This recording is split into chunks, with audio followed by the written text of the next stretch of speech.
तो yes, so cancer is one of the most dreaded disease in the human being and it is the major cause of the death all over the globe. जितनी बीमारियां होती है, बीमारियों से अगर किसी की डेथ होती है उनमें से one of the biggest reason जो है वो कैंसर का है।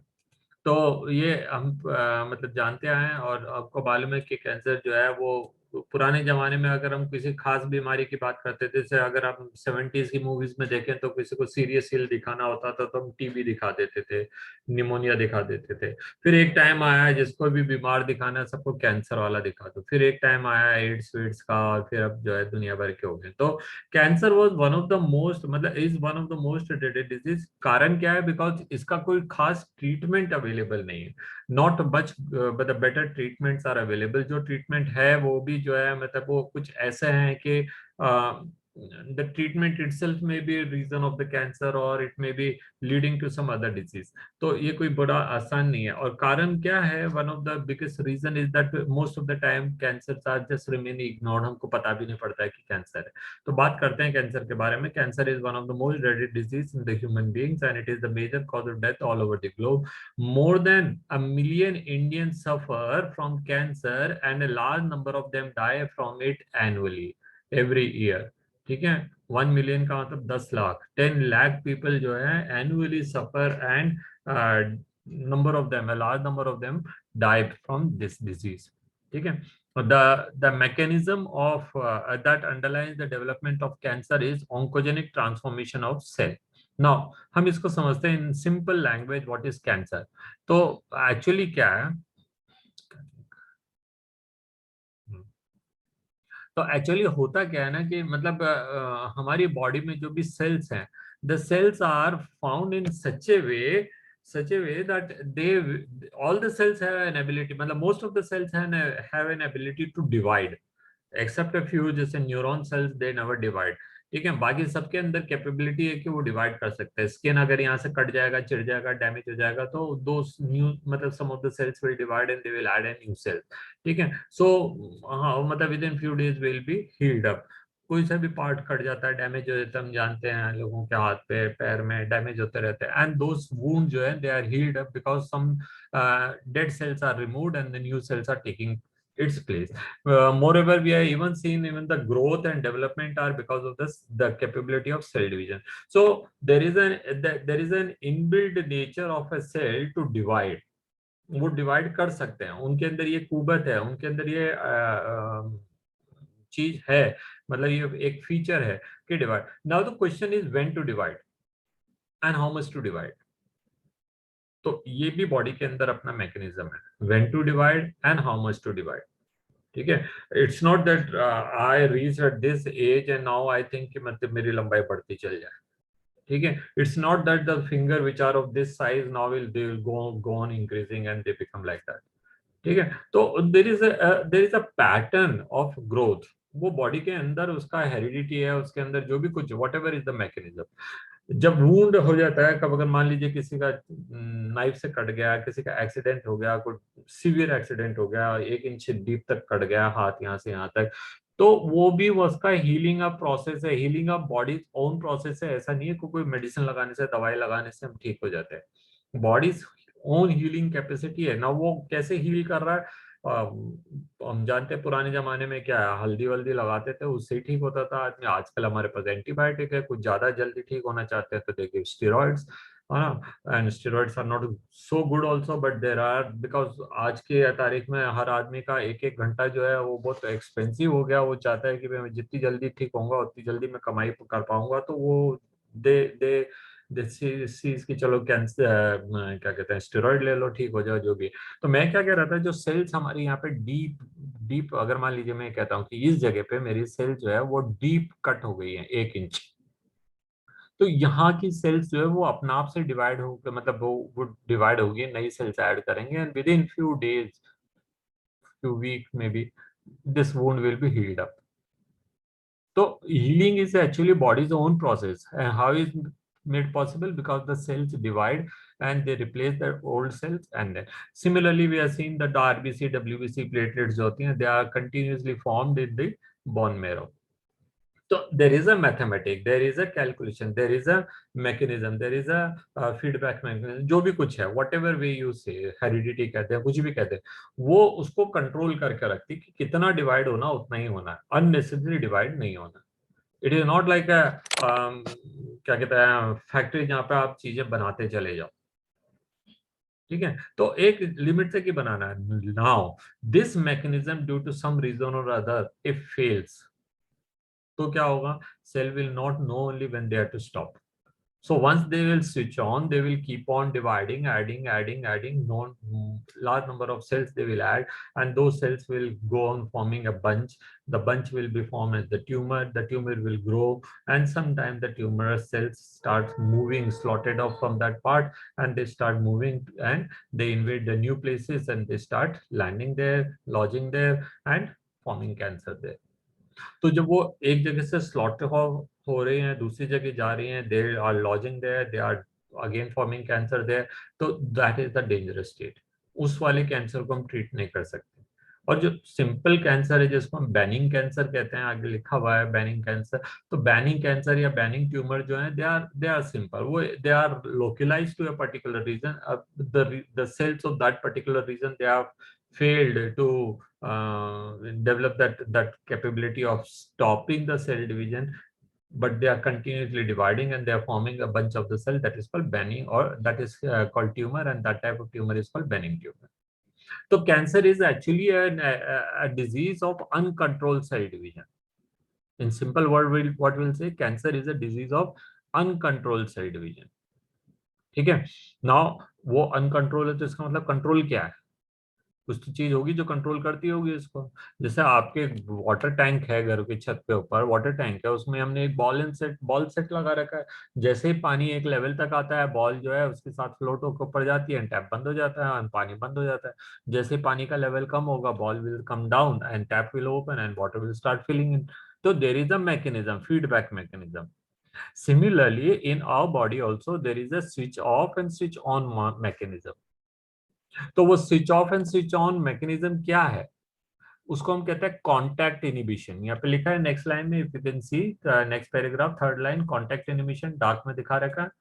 ठीक है, तो ये कॉन्टैक्ट इनिबिशन क्या है. कॉन्टैक्ट इनिबिशन क्या है, it is something like that, जैसे आप स्कूल में एक बेंच है, उस पर 4 जने बैठते हैं या 3 जने बैठते हैं. तो the capacity, the maximum capacity of a bench is only to hold 3 people. तो 3 बच्चे बैठेंगे उसमें ना. कई बार चौथा बच्चा आ जाता है. ठीक है, and suppose he is not of your desire, आप नहीं चाहते हैं कि वो आए, तो फिर आप क्या करेंगे, धक्का देंगे उसको, चल भाई सरक, ये कहाँ आए, this we are not finding it suitable, now you are coming, it is discomfort, this and that करके हम उसको धक्का देके गिरा देंगे. तो क्या हो रहा है वहां पे, जब 3 बच्चे बैठते हैं तो सेल जो जो एक दूसरे की बॉडी के ऊपर एक कांटेक्ट होता है. Maybe contact is there, may be not, maybe it is not there, but जो भी है, एक एक हमको मालूम है कि इतना ही प्रेशर लगना चाहिए पड़ोसी का, जब वो उसका हाथ लग जाए. ज्यादा अगर हम थोड़े अच्छे बढ़िया स्कूल में होंगे तो उसमें हमारे पास में इतनी जगह रहेगी कि हम हाथ पैर मिला हिला सके. फिर भी कभी कभार हमारा हाथ टच हो जाए, कोई ज्यादा जहाँ पे बहुत सारे बच्चे हैं तो वो टच में रहेंगे एक दूसरे के साथ. जैसे बस होती है, पैक्ड बस होती है, तो वहाँ पे क्या है, बिल्कुल पास पास बैठ जाती है सवारी. वो लड़के लड़कियां जो मतलब किसी क्लास में या किसी को बर्दाश्त नहीं करते हैं कोई टच कर ले, लेकिन बस के अंदर तो होना ही पड़ता है, वहां तो धक्का लगना ही है. तो एक प्रेशर होता है, एक कॉन्स्टेंट प्रेशर है. दैट प्रेशर जब तक रहेगा तब तक सेल विल नॉट डिवाइड. तो यहाँ पे जितनी भी सेल्स है, these all cells are in contact with the neighboring cell, and all the cells are exerting a definite pressure, a certain pressure onto the other cell. So that is called contact inhibition. वो जब तक ऐसा रहेगा तब तक वो inhibited रहेगा, तब तक वो divide नहीं करेगा. Now suppose there is a wound, suppose there is a cut. यहाँ पे ले लेते हैं हम मेरे पास यहाँ पर कटर पड़ा है, हाँ काटूंगा नहीं. तो एक कटर है और मान लीजिए इसको काट दिया, तो काटने के बाद क्या होगा, यहाँ की जो सेल्स है वो लूजन अप हो जाएगी. there will be a gap created, so the cells will not have contact anymore in certain places. तो जैसे ही contact हटा, they will have an internal mechanism of feedback mechanism, it will start dividing. ना divide करने के लिए कोई ना कोई तो chemistry है, कोई ना कोई तो heredity है, that means there should be a gene. तो वो जीन जो है that become active only when when the contact is lost, the contact inhibition mechanism is disturbed. तो ये जो जीन है वो अपने आप से फीडबैक मैकेनिज्म से काम कर रहा है. As long as the pressure is there, as long as the cells are exerting a certain pressure into the neighboring cell, the cell division will not take place. But no sooner the cell become loose, they divide, बीच में कुछ gap आ गया, cut लग गया, कुछ भी हो गया, then cell will start dividing. And फिर वो सेल्स भर देंगे वापस से इंटैक्ट हो जाएंगे, फिर प्रेशर उतना ही लगने लगेगा, सेल डिवीजन विल स्टॉप. तो ये feedback mechanism. Now, this feedback mechanism is controlled by an enzyme, a gene. The gene is known as oncogene, ONCHO, oncogene.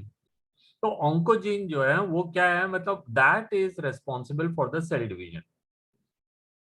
तो अगर जरूरत होगी तो वो सेल डिवाइड कराएगी, नहीं जरूरत होगी तो वो इनएक्टिव पड़ी रहेगी. But this gene can be made activated unnecessarily without, there is no need, there is no demand, there is no necessity, yet the cells start dividing. That gene become active and cells will start dividing. तो कौन कर सकता है उसको active? It can be mutation. Now mutation किन किन कारण से हो सकते हैं, उनको हम म्यूटाजन कहते हैं. अपने प्रीवियस चैप्टर में, चैप्टर 5 में पढ़े. म्यूटेशन किस कारण से हो सकता है? It can be because of certain chemicals. ठीक है, तो various type of pesticides, various types of drugs, तो ये वो होते हैं जो कि मतलब उस जीन को खराब कर सकते हैं. ठीक है, it may be ultraviolet radiations, it may be gamma radiations, it may be X rays, it may be some other type of high energy radiations. They may also damage this gene and the gene may become active. ठीक है, और there may be certain type of viruses, cancer causing viruses. So three category of things, or rather four type of things are there: physical, chemical, biological and क्या कहते हैं, physical हो गया, chemical हो गया, बायोलॉजिकल हो गया. हाँ, फिजिकल के अंदर जो है अपन ने रेडिएशन ले लिए, केमिकल के अंदर हमने सारे ड्रग्स एंड अदर टाइप के सब्सटेंस ले लिए. प्रिजर्वेटिव्स होते हैं ना, preservatives, they are most cause of the cancer. ठीक है, तो in any developed country you will not find any preservative in their sauce and their this thing. जितने भी चीजें बाजार में मिलती हैं उनके अंदर कोई प्रिजर्वेटिव नहीं होते हैं. उनका एक सर्टेन अमाउंट का पैक आता है, वो यूज करो, फेंक दो बस. ठीक है, दे डोंट एडवाइस कि आप सॉस की बोतल को 1 महीने, 2 महीने, 6 महीने, 1 साल तक फ्रिज के अंदर रखो. हम लोग इंडिया में रखते हैं. Why? Because we are having preservative in it. तो वो प्रिजर्वेटिव आर डेंजरस.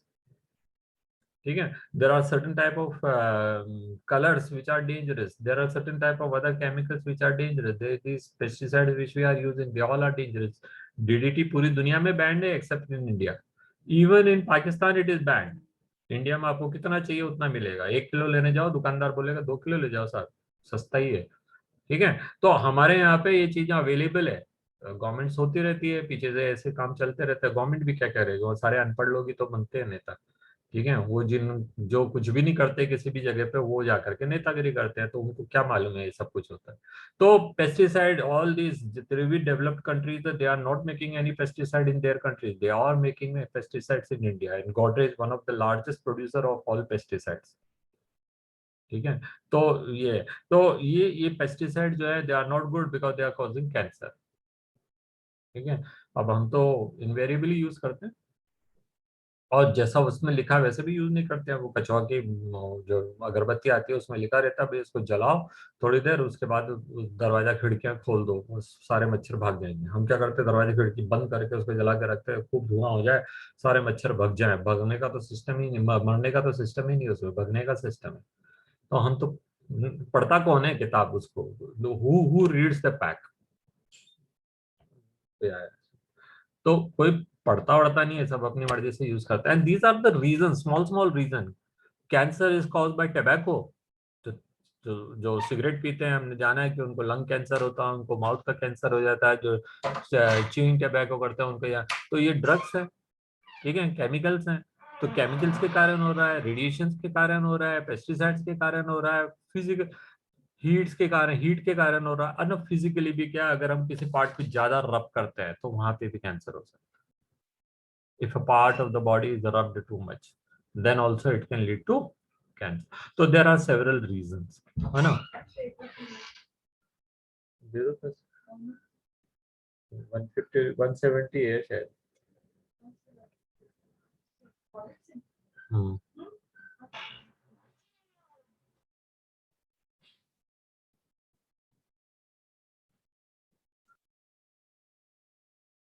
तो आपको समझ आया कैसा है? तो कैंसर है क्या, वो चीज समझ आ गई ना आपको?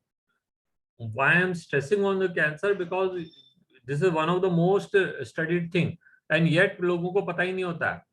मतलब मैं आपको बता देता हूँ कि इसको रिकॉर्ड नहीं करते हैं। तो कैंसर और oncogenic transformation of cell where the normal cell start unnecessarily dividing uncontrolled division and its treatment and control have been some of the most intense area of research in biology। ठीक है।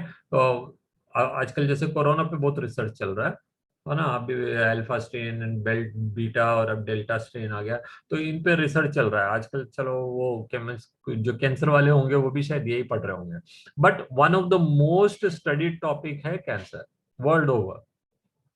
Now, in our body, the cell growth and differentiation is highly controlled। Cell growth and differentiation, cell division, growth का मतलब क्या है? Cell division हो गया, cell division के बाद सेल्स इकट्ठी होंगी, वो ग्रो करेंगी एंड फिर वो सेल्स डिफरेंशिएट करेंगे। कोई एपिथेलियल टिश्यू बनेगा, कोई मस्कुलर टिश्यू बनेगा, कोई कुछ और टिश्यू बनेगा एंड ऑल। ठीक है, तो वो डिफरेंशिएशन हो जाएंगे, तो is highly control and is regulated. Now in cancer there is a breakdown of this regulatory mechanism. So the cell division जो है वो अनरेगुलेटेड हो जाता है, अनकंट्रोल हो जाता है। The normal cell shows a property called contact inhibition. हर सेल जो है अपने पास वाली सेल से एक एक सर्टेन अमाउंट का प्रेशर से दबी हुई है, तो उसको मालूम है कि इतना प्रेशर है तो मुझे नहीं डिवाइड करना। वो प्रेशर थोड़ा बहुत लूज हो जाए तभी चलेगा, लेकिन अगर वो बहुत ज्यादा लूज हो जाएगा तो दिन स्टार्ट। आप जानते हैं ना, कई सारे लोग क्या है, वेट गेन मतलब काफी अच्छे बड़े होते हैं, उसके बाद वेट लॉस करता है, वेट लॉस करने के बाद वही कांटेक्ट इनहिबिशन खत्म, फिर उसके बाद सेल डिवाइड करती है, थोड़े दिनों में वापस से हो जाता है। बहुत मुश्किल होता है सेल डिवीजन को रोकना। ठीक है, तो वो contact inhibition by virtue of which the contact of the other cells inhibit their uncontrolled growth. Cancer cells appear to have lost this property. जहां कैंसर हो गया किसी को, उसके अंदर ये प्रॉपर्टी खत्म हो गई, वो कॉन्टैक्ट एनिमेशन को फॉलो नहीं कर रही and it is unnecessarily dividing. ठीक है, तो उन्हें कॉन्टैक्ट एनिमेशन वाला चक्कर उसमें खत्म हो गया।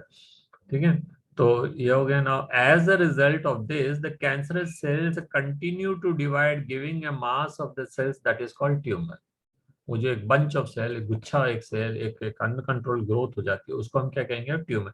Now tumours are of two type, not all the tumours are very dangerous तो हैं, डेंजरस तो हैं but not very dangerous. Now benign tumour जो होते हैं, they are restricted to one region. तो हम क्या कर सकते हैं, उसका ट्रीटमेंट कर सकते हैं किसी भी तरीके से। Mostly we amputate that part. ठीक है, अगर किसी को, जिसको हम गांठ कहते हैं सादा भाषा में, वेरी कॉमनली हम सुनते हैं, "और यार यहाँ गांठ हो गई, वहाँ गांठ हो गई", तो क्या करते हैं अपन कि जाओ एम्प्यूट करा लो। बट एम्प्यूट कराने पे अगर वो सेल जिसमें अनकंट्रोल डिवीजन हो रहा है वो नहीं हुआ तो वो दोबारा गांठ बना देगी। ठीक है, तो ये and sometime what happen, because of the removal of those cells, some of the cells remain there which are uncontrolled, now they become loose with the blood, it goes to the new regions and then they start। तो कई बार क्या होता है, benign tumour it is better कि उसको वैसे रहने देता है अनछेड़, अगर वो ज्यादा प्रॉब्लम नहीं कर रहा, प्रॉब्लमेटिक नहीं है ना, और अगर वो ज्यादा ग्रोथ नहीं कर रहा। लेकिन अगर वो ग्रोथ कर रहा है, अनकंट्रोल ग्रोथ कर रहा है, बड़ा हो गया, वो किसी प्रॉब्लम मतलब किसी फंक्शन को अफेक्ट कर रहा है, देन इट इज बेटर कि हम उसका ट्रीटमेंट करा दें। तो बेनिंग ट्यूमर जो है वो it is easy to be cured, क्योंकि वो रेस्ट्रिक्टेड टू वन रीजन है। तो benign tumour normally remain confined to their original location. याद रखना, बेनिंग ट्यूमर कौन से हैं? Which remain confined to one particular location, they are not spreading and do not spread and do not spread to the other parts and cause little damage। ऐसा little विटिल भी नहीं है, लेकिन लिखा हुआ इन कंपेयर टू, अगर malignant बोलेंगे तो it is fine little. Now malignant tumour on the other hand are the mass of proliferating cells called neoplastic और ट्यूमरस सेल्स। ठीक है, जो मैलिग्नेंट ट्यूमर है वो क्या है, वो एक जगह से स्लॉट ऑफ होती है, छिड़ जाती है, कट जाती है, डैमेज होती है, टूटती है, और वो क्या है, with the blood vessel, with blood circulation it goes to the new region, और जहां जाएंगी वहां पे जाकर के रूटेड हो जाती है और वहां पे सेल डिवीजन शुरू कर देती है। ठीक है, प्रॉपर्टी तो सेल में है ना, एंड वो सेल वहां से निकल के किसी दूसरी जगह जाएगी, सेल की प्रॉपर्टी सेल के अंदर है, डिवीजन की प्रॉपर्टी उसके अंदर है, वो वहां पे जाके डिवाइड करने लग जाए। So then they will start forming cancer of the different region of the body. ठीक है, तो कैंसर अगर लंग में है तो वो लंग के अलग अलग पार्ट में आ जाएंगे, with the blood it may go to the heart और it may go to the other part and all. ठीक है, दीज कैंसर ग्रो रैपिडली। ये जो मैलिग्नेंट कैंसर है वो क्या है, वो रैपिडली ग्रो कर रही है ना। पहली बात तो ये क्या है, ये स्प्रेड हो जाती है। मैलिग्नेंट का मतलब, मैलिग्नेंट जो है वो स्प्रेड होने वाली है। और एक वर्ड दिया है यहाँ, नियोप्लास्टिक।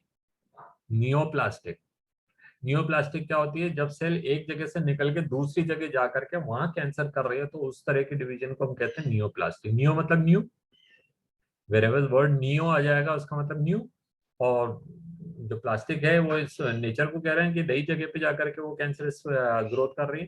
ठीक है, तो these cells grow rapidly and invading and damaging the surrounding of the normal tissue. ठीक है, now as these cells get actively divide and grow, तो अब ये क्या करेंगे, also starve the normal cells by competing for their vital nutrients. जो cancerous cells है उनको ज्यादा न्यूट्रिएंट चाहिए, नई सेल्स बनाने, नई नई सेल्स बनाना है, नया माइटोकॉन्ड्रिया, गोल्गी बॉडी, राइबोसोम, साइटोसोम सब कुछ बनाना है, तो उसके लिए उसको they require more nutrients. So more nutrient means क्या है कि दे विल, जितना उस ब्लड ले उस जगह पे लेकर के आ रहा है न्यूट्रिएंट, उसका most of the nutrient they will consume for themselves, and the neighboring cells, the other cell, they will be starved, they will be not getting enough of nutrient, तो वो वैसे भी डैमेज हो जाती है, मर जाती है। ठीक है, सेल स्लॉटेड ऑफ, स्लॉटेड मतलब, स्लॉटेड मतलब किसी को काटने को कहते हैं, है ना। और हिंदी वो हिंदी अखबारों में आता है एक वर्ड, गला रहे इतना, है ना, तो वो स्लॉटिंग होती है। तो यहाँ स्लॉटिंग का मतलब यहाँ पे क्या है, यहाँ की जो सेल्स है वो कटती है यहाँ से और नई जगह पे पहुंच जाती है। तो cell slotted from these from such tumour reach to the distant site, reach to the distant site through blood, and wherever they get lodge in the body they start forming new tumour. तो ये इसी state को हम कहेंगे neoplastic. ठीक है, metastasis भी कहते हैं इसको कई जगह, यहाँ पे लिखा है this property is called metastasis. तो नई जगह पे जाकर के फैलने को हम क्या कहेंगे, मेटास्टेसिस। तो is the most feared property of the malignant tumour. Neoplast वो नेचर है जहाँ सेल डिवाइड करेंगे नेचुरली, वहां से निकलेंगे और नई जगह पे जाएंगे, वहां पे कैंसर कॉज करेंगे, तब हम उसको क्या कह देंगे, मेटास्टेसिस। ठीक है, तो ये आ गया आपको समझ में। अब पढ़ते हैं कॉज ऑफ द कैंसर, कि करता कौन है कैंसर, क्यों होता है किसी को कैंसर। तो मैंने कहा कि हर सेल के अंदर वो एक जीन तो है, देयर इज अ जीन। ठीक है, वो जीन क्या है, वो जब होना है, जब चाहिए तभी डिवाइड करना चाहिए, लेकिन अगर वो जीन को बिना नेसेसिटी के लिए अगर वो डिवाइड करने लग जाती है तो वो कैंसर करेगी। तो देखिए, transformation of a normal cell into cancerous cells, that is cancerous neoplastic cell, में इंड्यूस्ड बाय फिजिकल, केमिकल और बायोलॉजिकल एजेंट। मैंने आपको पहले बताया फिजिकल एजेंट कौन कौन से थे वहां पे, they may be either heat, they may be either radiation, they may be because of the too much of rubbing and all, too much of exertion, है ना, किसी का कोई पार्ट जो है बहुत ज्यादा छिलता है तो उन जगहों पे कैंसर हो सकते हैं। ठीक है, केमिकल्स में मैंने आपको बताया कई तरह के ड्रग्स हैं, कई तरह के केमिकल्स हैं, प्रिजर्वेटिव्स हैं, पेस्टिसाइड्स हैं एंड ऑल, है ना। एंड बायोलॉजिकल एजेंट कौन से हैं, वो सर्टन टाइप ऑफ वायरसेस हैं। ठीक है, जो भी कैंसर कॉज करेगा उसको हम कहेंगे carcinogens. The word cancer is come from cancer, cancer केकड़े को कहते हैं, क्रैब को। You might have seen in number of places cancer are shown by a picture of a crab. ठीक है, अब वो क्रैब इतना खतरनाक लगता है जैसे मतलब जकड़ लेता है पूरी तरह से, वैसे ही कैंसर किसी को जकड़ लेता है। So the term is come. तो कैंसर कॉज करने वाली सेल्स को हम कहेंगे सब्सटेंस को कहेंगे कार्सिनोजन। ठीक है, कार्सिनोजेंस क्या क्या हो सकते हैं, देखिए, ionizing radiation like X rays and gamma rays, and non ionizing radiation like UVs cause damage to the DNA and leading to the neoplastic. तो डीएनए का मतलब क्या है यहाँ पे, डीएनए जब हम बोल रहे हैं तो हम कौन से वाली जीन की, हम ऑन्कोजीन की बात कर रहे हैं। तो वो ऑन्कोजीन जब जब प्रिमिटिव स्टेट में डिवाइड नहीं करना है, बंद पड़ा हुआ है, तो उसको कहेंगे प्रोटो ऑन्कोजीन। तो proto oncogene will turn to the active oncogene. हमारी बॉडी के अंदर जो जीन पड़ा है वो किस फॉर्म में पड़ा है, प्रोटो ऑन्कोजीन के फॉर्म में। जब उसको डिवाइड करना है तो वो एक्टिव हो जाएगा, तो हो जाएगा ऑन्कोजीन।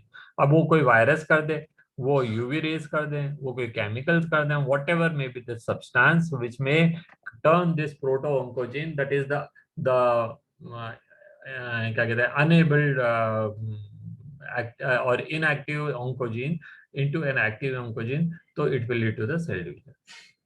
ठीक है। तो आयनाइजिंग रेडिएशन हो सकते हैं लाइक एक्सरे, गामा रेज, और नॉन आयनाइजिंग रेडिएशन हो सकते हैं चाहे UV rays and DNA leading to neoplastic transformation. You know हमारे यहाँ पे जितने भी मोबाइल आते हैं ना, उसके अंदर जो जो जो सस्ते वाले आते हैं चाइना वाले, उनमें तो कुछ भी नहीं निकलता है, लेकिन जो ब्रांडेड आते हैं ना, उनके डब्बे के अंदर कुछ छोटे मोटे कुछ कुछ इंफॉर्मेशन रहती हैं। मोबाइल तो पुराना है लेकिन उसके इसके अंदर बुकलेट होंगे, है ना। इन बुकलेट्स को हम कभी खोलते भी नहीं है, we don't even open and see क्या लिखा है बुकलेट्स के अंदर। What are the warranty card है ना, रीजनल एंड क्विक स्टार्ट।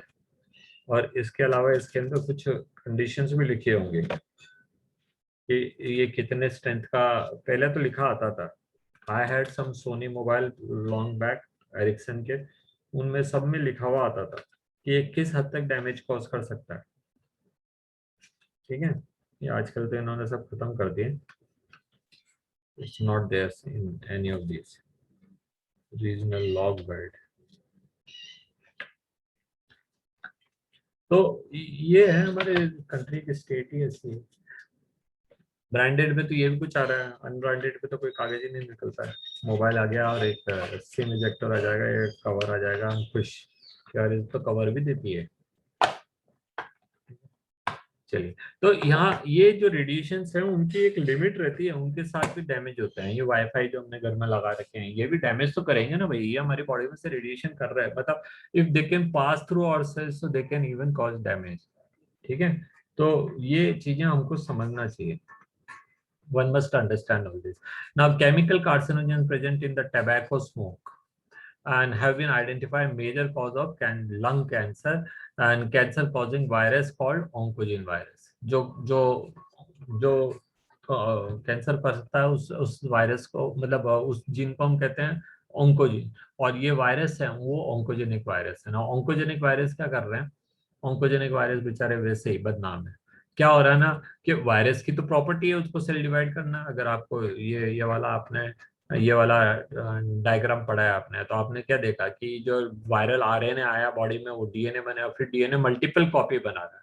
तो there is a gene present in it which will ask it to make the multiple copies, so that the virus virus का काम क्या है, virus को living तो चीज है नहीं, है ना। उसको जलेबी तो खानी ही नहीं है, उसको शादी तो करनी ही नहीं है, उसको कार तो चलानी नहीं है। उसको एक ही काम है वायरस का जिंदगी में, just go on multiplying, go on multiplying, and for that multiplying it requires some raw material that it require that it get from host। तो वो होस्ट हम हो सकते हैं, कोई भी दूसरा जानवर हो सकता है।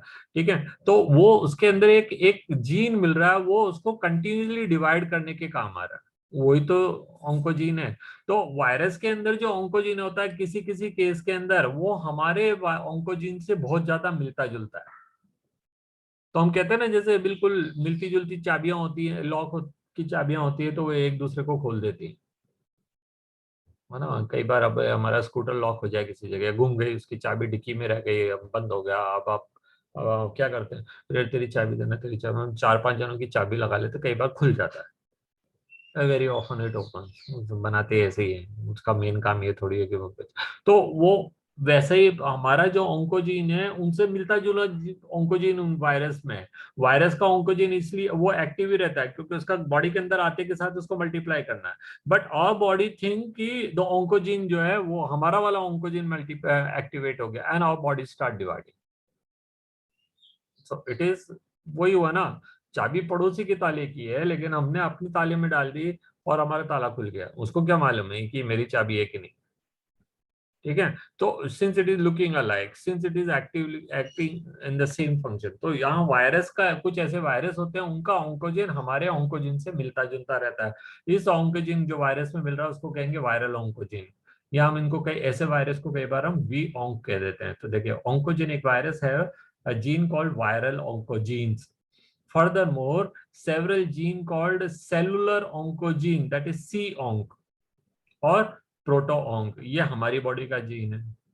और बॉडी से ऑन्कोजीन जो है उसको हम क्या कहेंगे, सेलुलर ऑन्कोजीन और प्रोटो-oncogene have been identified in the normal cell, which then activate under certain condition and could lead to the ongoing transformation of the cell.